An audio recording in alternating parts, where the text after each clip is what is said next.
Jadi semua aspek, semua hal tentang apa yang mereka selalu pertanyakan itu akan mereka ketahui semuanya. Bahwa Allah Ta'ala betul-betul menghinakan mereka sehina-hinanya akibat perbuatan mereka sendiri ya. Dan ini diabadikan di dalam Al-Quran. Maka carilah amal soleh yang paling berkualitas. Tapi apa kriteria amal soleh berkualitas? Amal soleh berkualitas yang bisa menyelamatkan kita nanti di hari kebangkitan kita.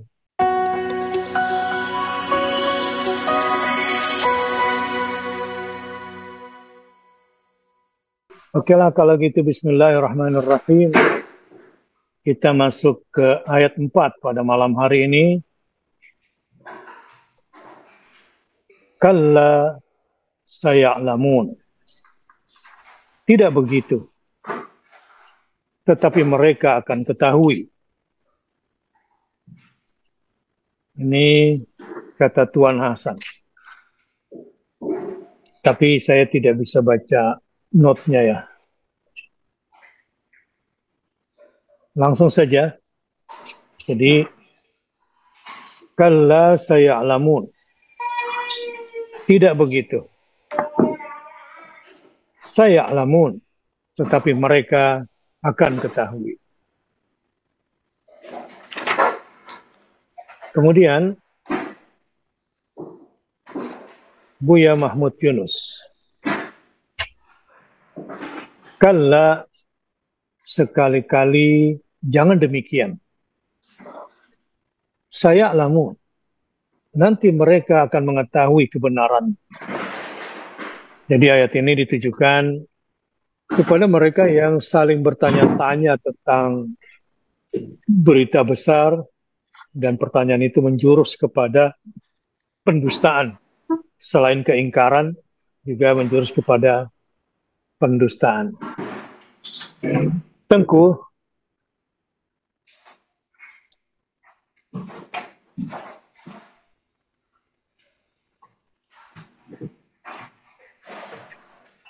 kalla jangan. Saya'lamun, kelak mereka akan mengetahui. Tafsiran Tengku, keadaan yang sebenarnya tidaklah seperti yang disangka oleh orang-orang musyrik. Mereka kelak akan mengetahui setelah menyaksikannya sendiri bahwa apa yang sebelumnya mereka ingkari adalah benar. Oleh karena itu, hendaklah mereka menghentikan pengingkaran mereka.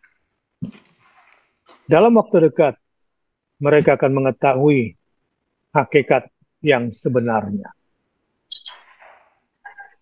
Jadi, Tengku di sini menyoroti keadaan yang sebenarnya tidaklah seperti yang disangka oleh orang-orang musyrik yang saling bertanya-tanya tentang berita besar yang mengingkari dan mendustakan. Mereka salah. Mereka keliru besar. Tapi satu hari nanti, mereka semua akan tahu. Setelah menyaksikannya sendiri, bahwa apa yang sebelumnya mereka ingkari adalah benar. Oleh karena itu, hendaklah mereka menghentikan pengingkaran mereka. Dalam waktu dekat, mereka akan mengetahui hakikat sebenarnya. Begitu tafsiran dari Tengku. Sekarang Buya Hamka.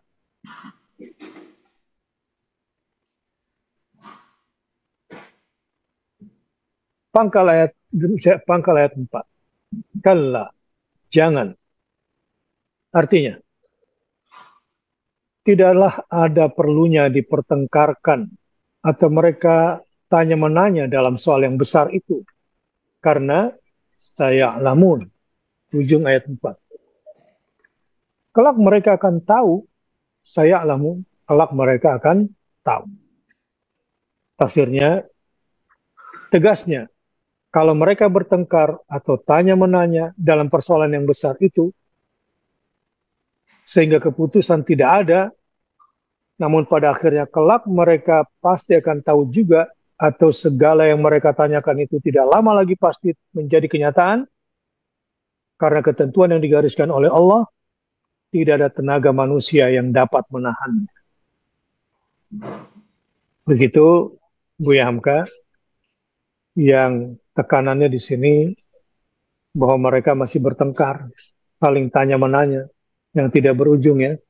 Ya, tidak berujung karena mereka mengikuti persepsi masing-masing ya, tentang An-Naba Al-Azim, berita yang besar itu.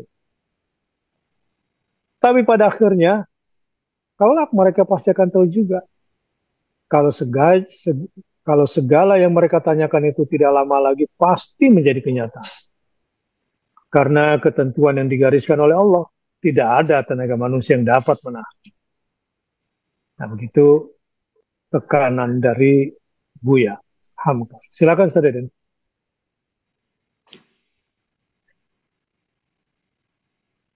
Baik Ustaz. Dari terjemahan dan tafsir ulama Nusantara, kata kalla di sini menunjukkan sangkalan. Bukan sangkalan biasa, tetapi sangkalan berlapis. Karena sekadar sangkalan itu cukup dengan kata la saja. Dan di sini kalla, ini sangkalan berlapis.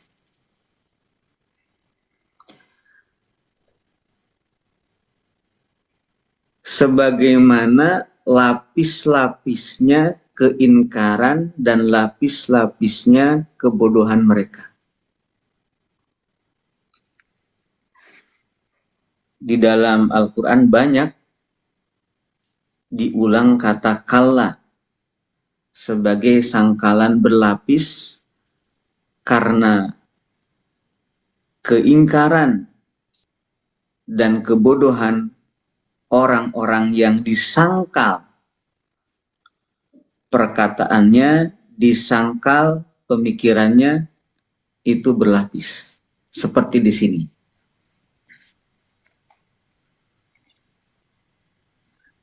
Tuan Hasan menyebutnya, menerjemahkannya tidak begitu. Itu Tuan Hasan. Untuk menunjukkan sangkalan berlapis. Kemudian saya'lamun. Alima ya'lamu artinya mengetahui. Dengan adanya huruf sin sebelum ya'lamuna menunjukkan di situ waktu yang akan datang. Fi'il mudhari itu menunjuk waktu sekarang dan waktu yang akan datang. Namun ketika ada huruf sin, maka itu sudah pasti menunjuk pada waktu yang akan datang, bukan waktu sekarang. Saya'lamun. Tadi Buya Hamka menerjemahkannya kelak. Kelak itu kan nanti. Kelak mereka akan mengetahui. Di sini tidak dijelaskan, yakni di ayat ini, apa yang mereka ketahui. Apa yang mereka akan ketahui nanti.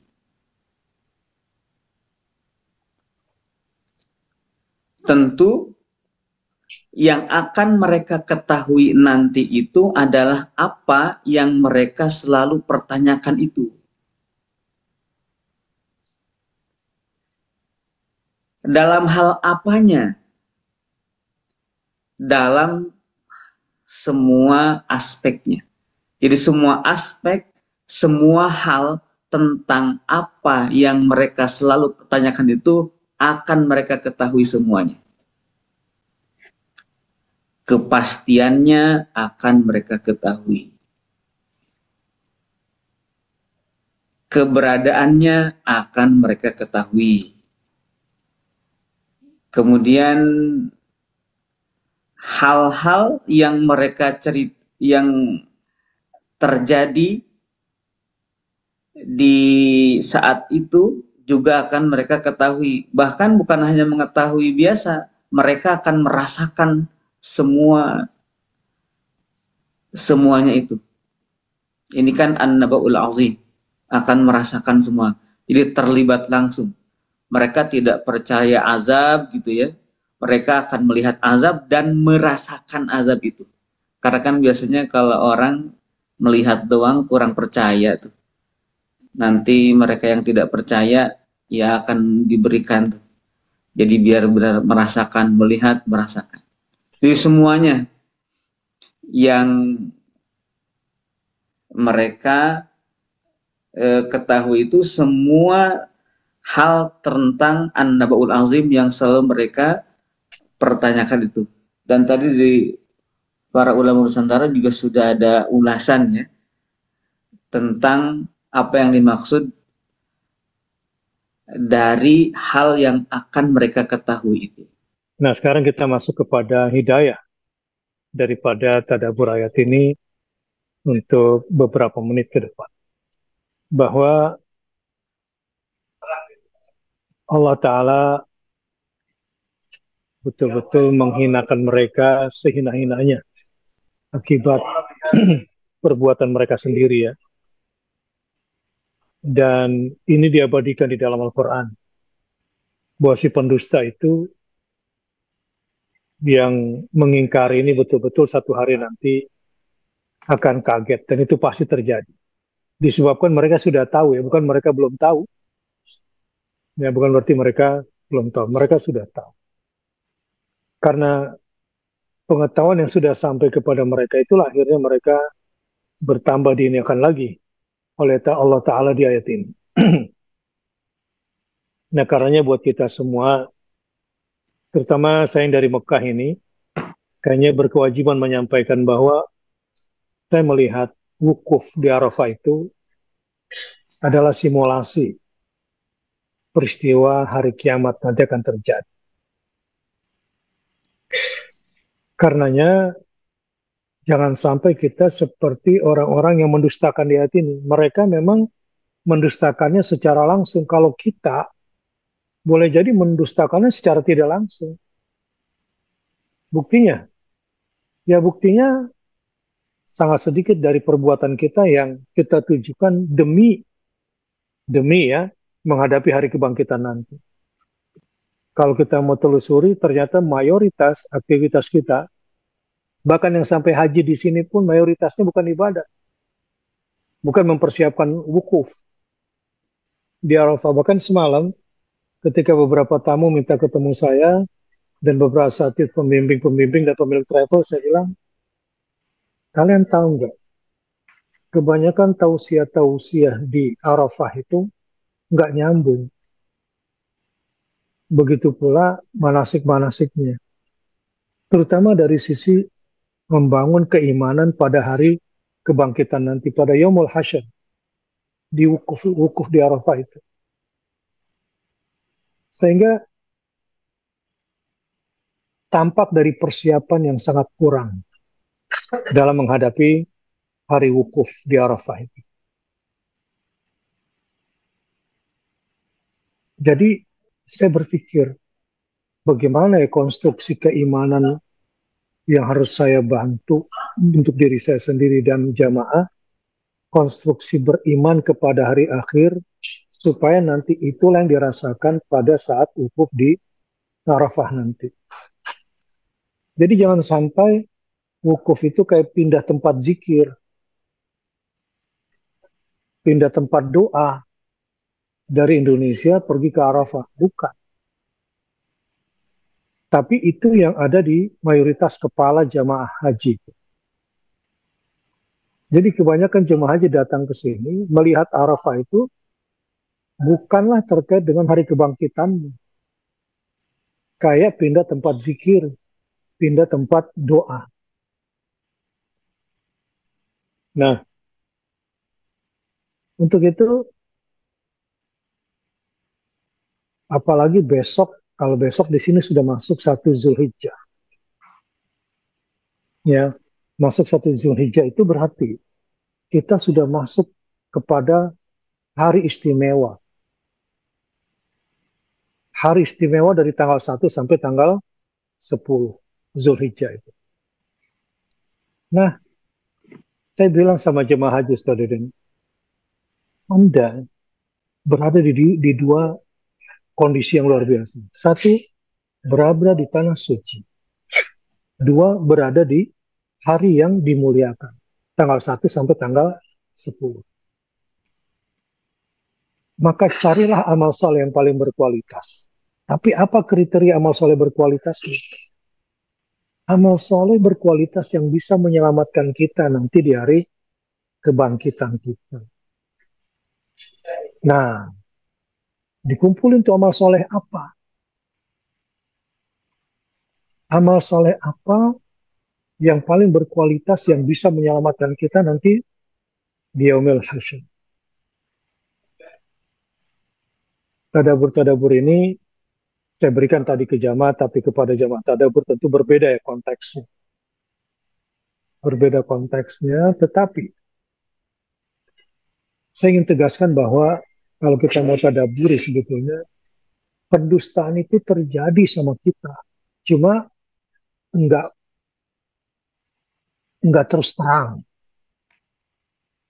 enggak verbal. Terjadi pendustaan pada kita itu dari sisi perilaku.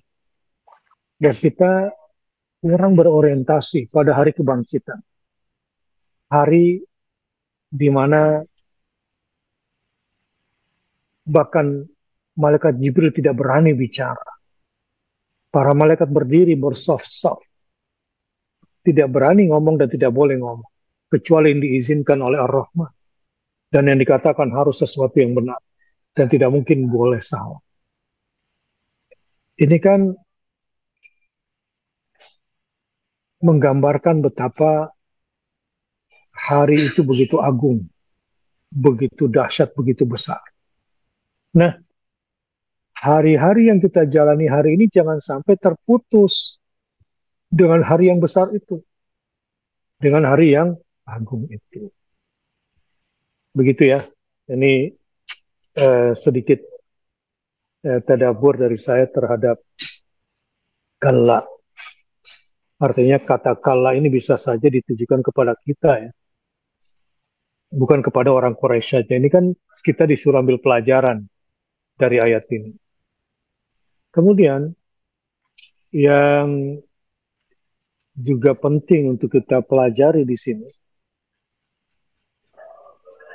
Ayat ini sekaligus menggambarkan betapa piciknya orang-orang mengingkari itu kan.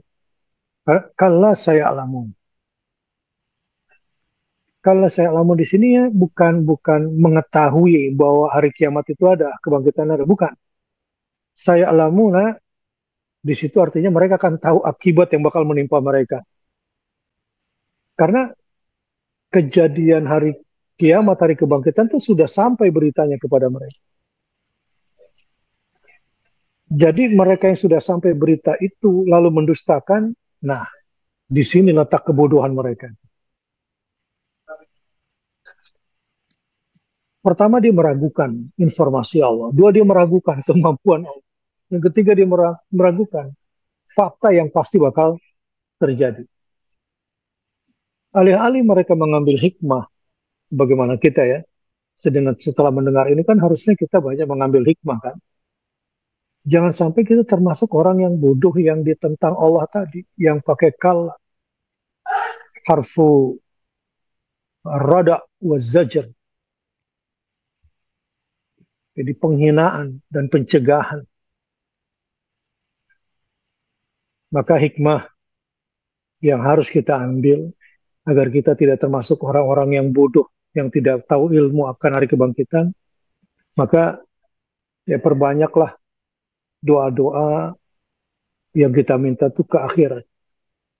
Otomatis dunia itu kita dapat. Otomatis. Sebetulnya saya pergi haji sini ini banyak juga tuntutan-tuntutan duniawi yang harus saya bantu. Ya, mudah-mudahan jamaah kalau ada yang punya, nanti ngobrol lah. Ini lagi butuh tempat buat santri-santri kita yang nggak jauh dari tempat Ustadz Deden. Ya, mudah-mudahan ada santri-santri ini yang butuh tempat untuk memeroja hafalannya. Jadi gini, bahwa apa yang kita orientasikan ke akhirat sekarang nggak akan kehilangan dunia kita. Justru dunia kita semakin bagus. Hidup kita tuh semakin jauh dari yang diharamkan, semakin jauh dari yang dimakruhkan. Kalau orientasi kita tuh pada hari kebangkitan. Di sini saya banyak ketemu orang, ya, banyak ketemu kan di hotel gini banyak pengusaha-pengusaha tuh ngobrol. Jadi kita jangan ngomong dunia dulu di sini, ngomongin akhirat aja, tentang hari kebangkitan aja. Ya, dengan demikian dunia kita nggak akan hilang. Jadi itu untungnya orang yang berorientasi kepada hari kebangkitan. Keyakinan dia tidak dihancurkan sendiri. Kebetulan saya, bukan kebetulan, qadarullah nih hajinya sama Pak Zainuddin. Ada bareng sama saya. Jadi kita ngobrol lah. Ngobrol banyak hal di sini. Termasuk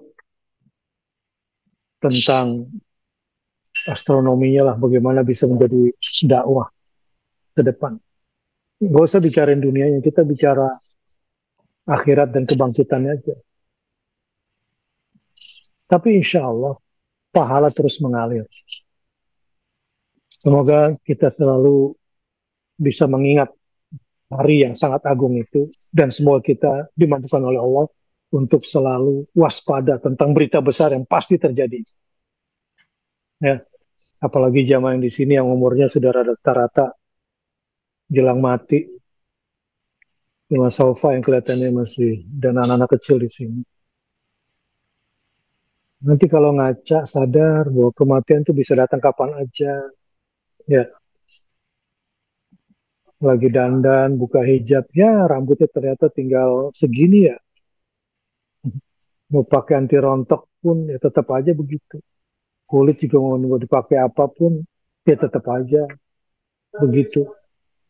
Mending fokus kepada akhirat kita. Bagaimana caranya kita berjumpa dengan Allah Subhanahu wa taala dalam keadaan disambut dengan salam oleh Allah Subhanahu wa taala. Itu aja kita persiapkan, betul gak? Begitu Ustaz Deden.